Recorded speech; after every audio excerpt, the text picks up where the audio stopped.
Հայաստանի հզորացմանն ուղղված առաջարկներն այս անգամ վանաձորցիներն են ձևակերպում։ Առաջարկ Հայաստանի նախաձեռնության անդամների այցի հասցեն այս անգամ Լոռին է, ուղերձը նույնը՝ լսել մարդկանց մեծ ու փոքր խնդիրները, քննարկել, առաջարկել լուծման ուղիներ։ Ինչպես եւ բոլոր բնակավայրերում Ստեփանավանում գոյություն ունի աշխատատեղերի լուրջ խնդիր։ Մարդիկ զբաղված են բուակներում, հողակներում եւ սպասարկման ոլորտում։ Շատ կարևոր է, որ կարողանաք դուք որևէ արդյունաբերություն կամ արտադրություն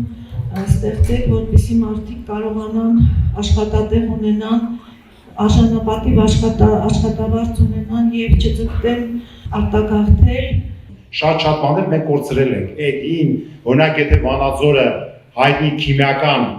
արտադրական համալիր է եղել, չէ, քիմիական մանրաթելի եւ քիմիական գործարան, որը այդ ամբողջ համալիրն է եղել Վանաձորի, որը այսօր փոշիացված է, չկա, որի կազմել եղել է Վանաձորի փոքրիկ ջերմային էլեկտրակայանը։ Վանաձորի շենքերը ավակները կհիշեն, այդ ջերմային էլեկտրակայանի հաշվին էին ջրուցում նայեն։ Հնարավոր է, որ քիմիական համալիրը վերագործարկել,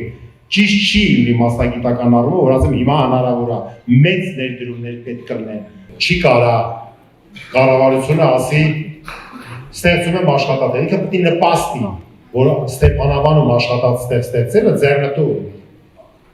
Եվ Ստեփանավանցի շատ գործարաններ, ձեռնարկատերեր կարծում եմ այդ տաղանդը շատերը ունեն, բայց այդ միջավայրը ուրեմն եթե չի ստեղծվում, ուրեմն ձևավորված չի այդ միջավայրը, եւ ոչ միայն Ստեփանավան, կոնկրետ աջակցություն ապե, պետությունը ասի, քեզ տալիս եմ 0%-ով վար, այս փողը առ, հերթով ես քեզ ստուգելու եմ, թե փողը ինչի մեջ ես դնում։ Ես 6-րդ գումարման պարլամենտում արդյունաբերական քաղաքականության մասին օրենքի հեղինակն եմ։ Մայր օրենք, որ 0-ից է։ Օրենքների 99%-ը գործող օրենքների մեջ փոփոխություններն են։ Այդ օրենքը ինչ եմ ասել։ Պետք է Հայաստանում լինեն արդյունաբերական գոտիներ ու հնգամյա պետական ծրագիր։ Այսօր մեր պետությունը արտադրության զարգացման ծրագիր չունի։ Այդ որ մենք ասում ենք սովետի մասնաճյուղեր են եղել, կարի ֆաբրիկաներ, տրիկոտաժ բան, դա եղել է պետական ծրագրով։ Հիմա սովետ չկա։ Պետական ծրագիրը, բայց դուք դի ունենաս, Ֆրանսիան ամբողջապես պետական ծրագրի վրա է գործում։ Դա չկապ չունի սովետներ չնելու հետ, որպեսզի մարդը իմանա իր համայնքում սենց աշխատատեղ առնելու։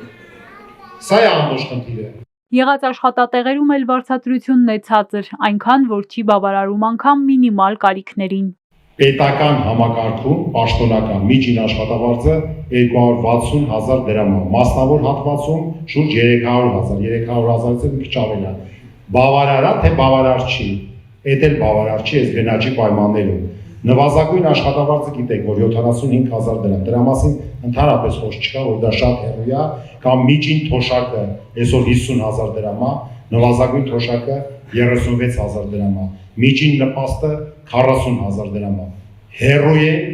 շատ հեռու է, աստղաբաշխական ուրեմն չափերով քաղաքացու նվազագույն կենսամակարդակը ապավելու համար, որովհետև նվազագույն կենսապահովման զամբյուղը 80-82,000 դրամ է, դե հիմա 36,000 դրամ, այդ էլ այդ 80-82,000-ը տենց ասելով է, դուք նայեք, որ ընդհանուր գների մեջ պարենային ապրանքների գները կամ առողջապահական ծառայությունների գները ինչ վիճակում է, անհնար է իհարկե,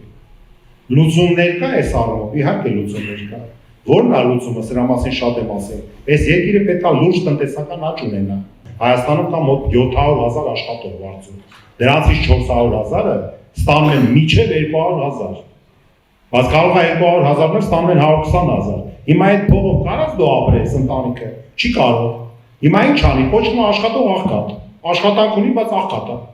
Վանաձորցիներին մտահոգում է նոր սերնդի կրթության զբաղվածության հարցը, առանց կրթված ու զարգացած սերնդի ասում են առաջընթաց հնարավոր չէ։ Գյուղական համայնքներում, գյուղական շրջաններում չկան այնպիսի ռեսուրսներ, որ գյուղացի երեխան կարողանա գնա եւ իր գյուղում ինչ-որ սպորտային համալիրում մասվի, սպորտով զբաղվի։ Ոչ մի դպրոց Հայաստանում չպիտի պատվի։ Ուզում եմ հստակ հայտարարել դրա մասին եւ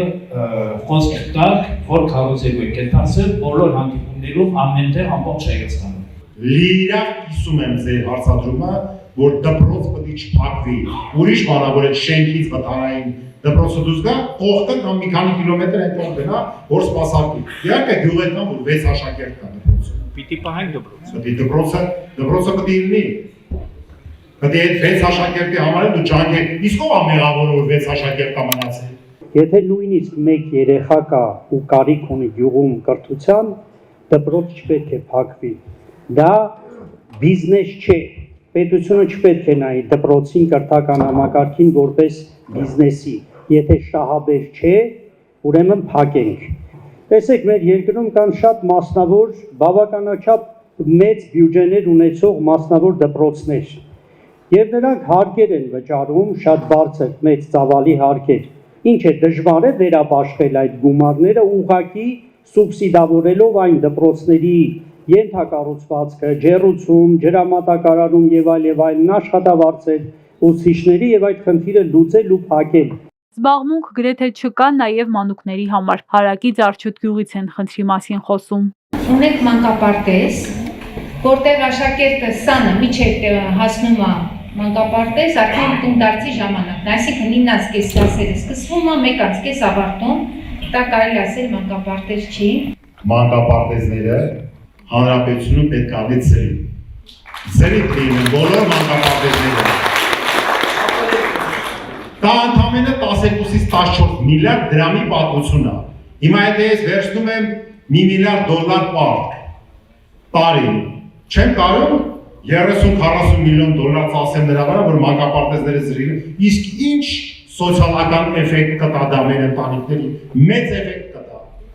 Առօրյա հոգսերից զատ կարևոր է նաև ժողովրդի հոգեբանական վիճակը, հատկապես պատերազմից հետո։ Այս հարցն էլ չեն շրջանցում Վանաձորում։ Ինչպես են մարդիկ ապրում սահմանամերձ գյուղերում, թշնամուց մի քանի մետր այս կողմ տեսել ու ազդվել էր վանաձորցի երիտասարդներից մեկը։ Պատերազմի ժամանակ բոլոր սահմանամերձ գյուղերը մարդիկ ավելի ուրախ էին, քան որ այսօր խաղաղ պայմանը մարդկանց հետ խոսում ես։ Բոլորը հուսալքված են։ Հայ լինելու հիմնական առհավատչան եւ գրավականը մեր հայ ինքնության պահպանումն է։ Ամեն մարդ զուգահեռ մտածում է, որ այդ արժեքները կրելով ինքը պետք է երջանիկ լինի։ Երջանիկ մարդ, երջանիկ ընտանիք։ Եվ ամեն մի ընտանիքի ու մարդու համար երջանկության բանաձևը ֆորմուլան տարբեր է։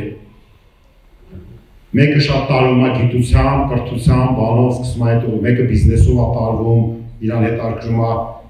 մյուսին հետաքրքրում է ազդեցություն ունենա շրջապատի վրա, ազդեցիկ մարդ դառնա շրջապատում։ Դա մեկն էլ ուզում է այդ ամեն ինչը ունենա միանգամից, որը անհնար է։ Առաջարկ Հայաստանին ծրագիրը կազմված է լինելու բացառապես մարդկանց առաջարկներից։ Մարզային այցերը շարունակվում են ժողովրդի միտքը հասկանալու, ծրագիրը համալրելու ու նոր գաղափարները կյանքի կոչելու համար։ Էրմինե Ղարիբյան, Ալիսա Մելքոնյան, Հայկ Սուքիասյան, Էպիկենտրոն։